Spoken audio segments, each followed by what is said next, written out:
श्री सद्गुरुवे नमः। साहेब सत्य कबीर गुरु, ज्ञानन में सिर ताज काशी दास। वंदत चरण ज्ञान पुष्टि के काज।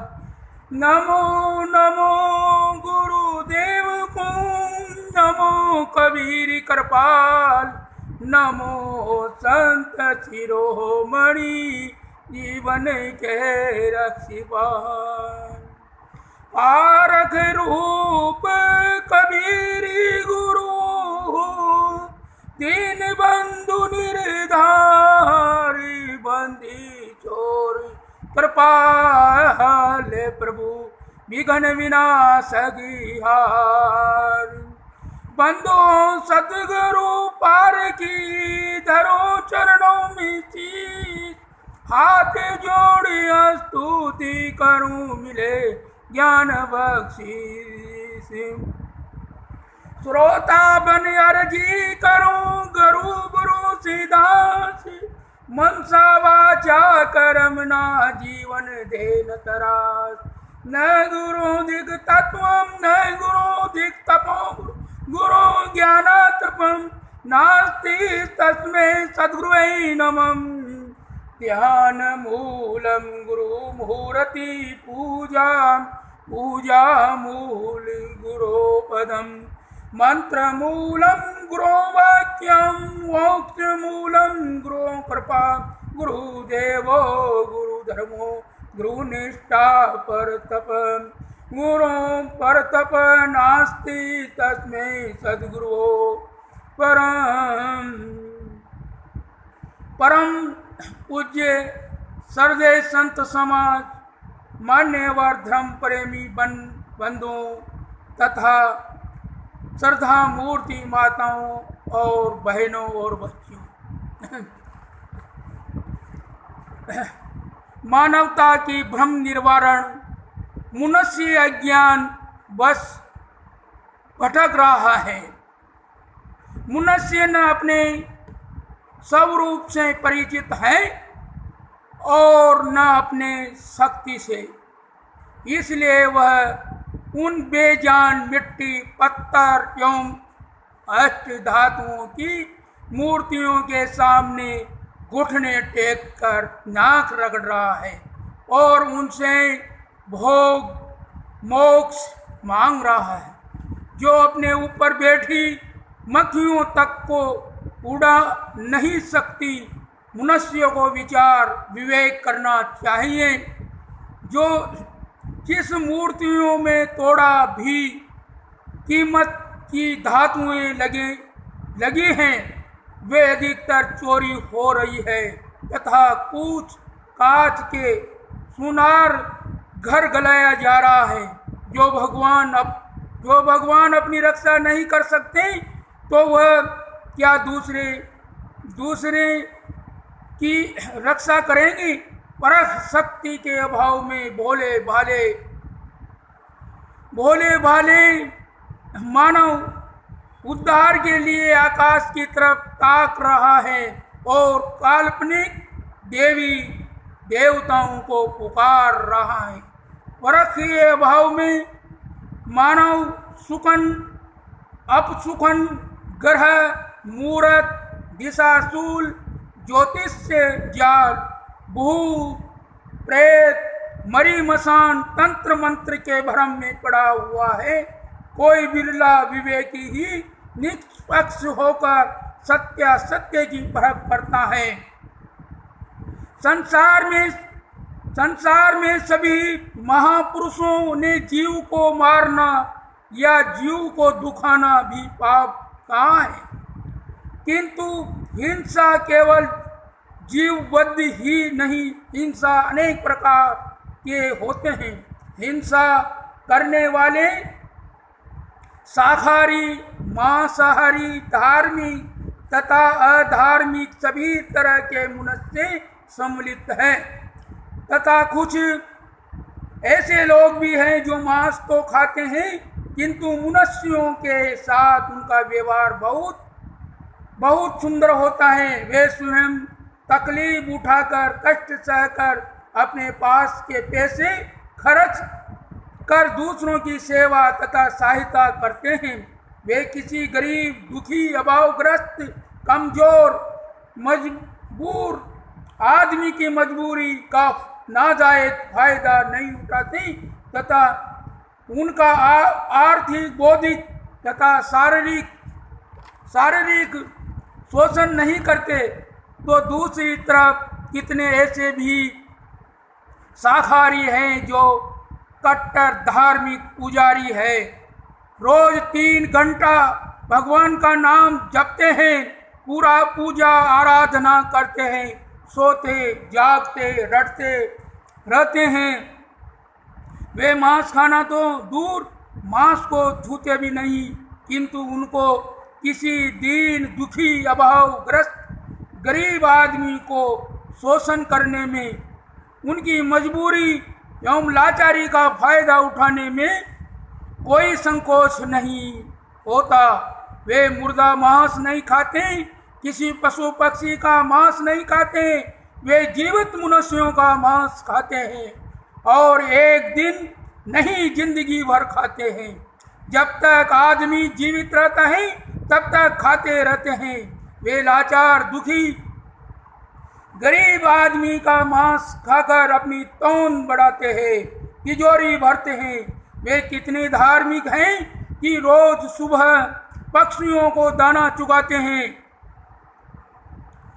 चींटियों के बिलों के पास चीनी या आटा डालते हैं, किंतु उन्हें मिलावटबाजी करने में, 2 नंबर का व्यापार करने में तथा स्मगलिंग करने, कालाबाजारी करने, ग्राहक को धोखा देने में संकोच नहीं होता। ऐसे कितने मांसाहारी हैं जो मांस तो खाते हैं किंतु वे घूस नहीं लेते, रिश्वत नहीं लेते। वे मांसाहारी जरूर हैं किंतु घूसखोर, रिश्वतखोर नहीं है। लेकिन वे कितने ऐसे शाकाहारी, धार्मिक एवं अहिंसक कहलाने वाले हैं, जिनका एक दिन भी बिना घूस रिश्वत के वे छोटा सा भी काम नहीं कर सकते। वे नियम पूर्वक घूस लेते हैं, कभी चूक ही नहीं सकते, चूक नहीं करते, क्योंकि वे बड़े संयमी हैं, धार्मिक एवं पुजारी हैं। इसलिए शराब को पीना तो दूर, उसे छूते भी नहीं। वे तो गरीबों का लहू पीते हैं, बल्कि गरीबों का लहू पीकर ही वे जीवित हैं। इतने अहिंसक हैं जो किसी की हत्या कराता है, वे हैं वो तो गलत तथा पाप हैं ही, उसे तो सभी हत्यारा कहते हैं। किंतु मिलावटबाजी, कालाबाजारी, घूस लेने वाले, तनख्वाह लेकर काम न करने वाले भी बहुत बड़े हत्यारे हैं। हत्या केवल चाकू, बंदूक, पिस्तौल, बम आदि से होने वाले कोई ही नहीं कहते। हत्या के बहुत से साधन हैं। किसी साधन से भी आदमी की गर्दन काटा जा सकती है तथा हानि पहुंचाया जा सकता है, उसे हत्या ही कहते हैं। आज भी ऐसे सेठों की कमी नहीं है जो गरीबों व मजदूरों का मजदूरी काट कर तिजोरी भरते हैं, तो दूसरी तरफ ऐसे भी लोग हैं जो पूरे तनख्वाह लेकर भी ठीक से काम नहीं करते। सरकारी कार्यालयों, कारखानों में उसे अच्छी तरह देखा जा सकता है। आज अधिकतर उपक्रम घाटे में क्यों चल रहे हैं या बंद क्यों हैं? क्योंकि लोग ठीक से काम नहीं करते। जब तक इस तरह की हिंसा नहीं रुकेगी, देश उन्नत कैसे हो सकता है, लोग खुशहाल कैसे हो सकते हैं? जहाँ हिंसा है वहाँ धर्म रह ही नहीं सकता है। धर्म तो अहिंसा में है, दया में है, करुणा में, प्रेम और भाईचारे के व्यवहार में है। आज भी 21वीं सदी युग में अंधविश्वास फल फूल रहा है। जिस देश में गरीबों, बीमारों, बालकों को पीने के लिए दूध न मिल पाता हो, वहीं देवता और भगवान के अभिषेक के नाम पर रोज सैकड़ों हजारों लीटर दूध को नाले में बहा देना या मिट्टी में मिला देना क्या हिंसा नहीं है? जहाँ 200 रुपये किलो से कम में कोई मेवा नहीं मिलता हो तथा 400 रुपये किलो में घी नहीं मिलता हो 400 रुपये किलो में घी नहीं मिलता हो, वो जहाँ गरीब लोग जीवन में कभी सूखा मेवा तथा घी खाने के न पाते हों, वहाँ भगवान को खुश करने, पर्यावरण को शुद्ध करने तथा संसार का कल्याण करने के नाम पर प्रति वर्ष हजारों मन मेवा एवं घी यज्ञ हवन में फूंक देना क्या यह हिंसा नहीं है? जिस देश में आज भी कितने गरीबों को एक समय पेट भर भोजन नहीं मिल पाता हूँ, वहाँ पत्थर के भगवान को एक समय भोग लगाने में हजारों रुपए खर्च कर देना क्या हिंसा नहीं है? परंतु इन बातों पर विचार करने वाले कितने हैं? ऐसा करने वाले तो धार्मिक हैं, भगवान के भक्त हैं। कम से कम उन्हें तो इन बातों पर विचार करना चाहिए कि शादी विवाह में तथा पार्टी समारोह में बहुत ताम झाम करना, दिखावा तथा मात्र 2-4 घंटे में लाखों रुपए फूंक देना भी एक तरह की हिंसा है। सरकार द्वारा विकास के लिए तथा जनहित के लिए जारी किए गए रुपयों का गबन कर जाना और उसे निर्धारित कार्यों में न लगाना या बहुत कम लगाना, यह भी हिंसा है। इस तरह धर्म के क्षेत्र में भी सभी संप्रदाय वाले अलग अलग राग अपनाते हैं। हमारे मजहब में ही मोक्ष का रास्ता तथा राहें जन्नत है। शेष सभी मत मजहब शैतान के चलाए तथा राहें दो जग नरक के रास्ते हैं। हमारा महापुरुष ईश्वर के अवतार पुत्र पैगंबर हैं तथा हमारी किताब ईश्वरीय किताब है। उनके अनुसार चलकर इन पर विश्वास करके ही मनुष्य अपना कल्याण कर सकता है या स्वर्ग तक जा सकता है। जो इन पर विश्वास नहीं करता उन्हें नरक में ही जाना है, ऐसा भाव रखना तथा ऐसा कहना भी हिंसा है।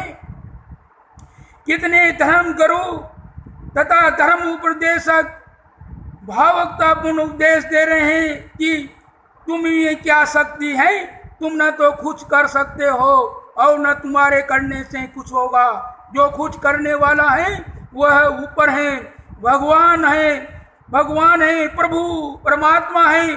तुम उसके हाथ की कठपुतली हो, एक खिलौना हो, तुम तुच्छ हो, सर्वथा असमर्थ हो। तुम्हारा काम भगवान के सामने रोना गिड़गिड़ाना है। तुम्हारे रोने गिड़गिड़ाने से जब भगवान खुश होगा तब तुम्हारा उद्धार हो सकता है। इसके सिवा तुम्हारे उद्धार का और कोई रास्ता नहीं है। इस प्रकार के उपदेश ने मनुष्य की आत्मविश्वास को कुचलकर स्वावलंबी से प्रावलंबी बना दिया है। इसी का परिणाम है कि मनुष्य आज उन बेजान पत्थर पिंडियों के साथ नाक जो अपने ऊपर बैठी वो मक्खियों को भी नहीं भगा सकती। कहना न होगा ऐसा उपदेश जो मनुष्य के आत्मविश्वास को कुचल कर रख दे, उसे बेजान मूर्तियों के सामने हाथ जोड़कर खड़ा रहने वाला भिखारी बना दे। ये घोर हिंसा है, परंतु इस हिंसा से ने भक्ति का जामा पहन लिया है। इसलिए सब इसके सामने नतमस्तक हो रहे हैं। हिंसा चाहे जिस प्रकार की हो सदैव दुखद होती है। हिंसा करने वाला कभी भी शांतिपूर्ण जीवन जी नहीं सकता है। हिंसा नरक का पथ है और अहिंसा शांति का पथ है। साहे बंदगी, साहे बंदगी, साहे बंदगी। आजकल तीर्थ यह जीविका का साधन बन चुका है। बड़े बड़े तीर्थ स्थान तथा देव मंदिर के स्थान माने जाते हैं, परंतु वहां की दिशा देखकर किसी विचारक के मन में घृणा नहीं उत्पन्न होगी। तीर्थों में पंडे पुजारी आम जनता को मूड बनाकर उनका धन चूसना ही अपना कर्तव्य समझते हैं।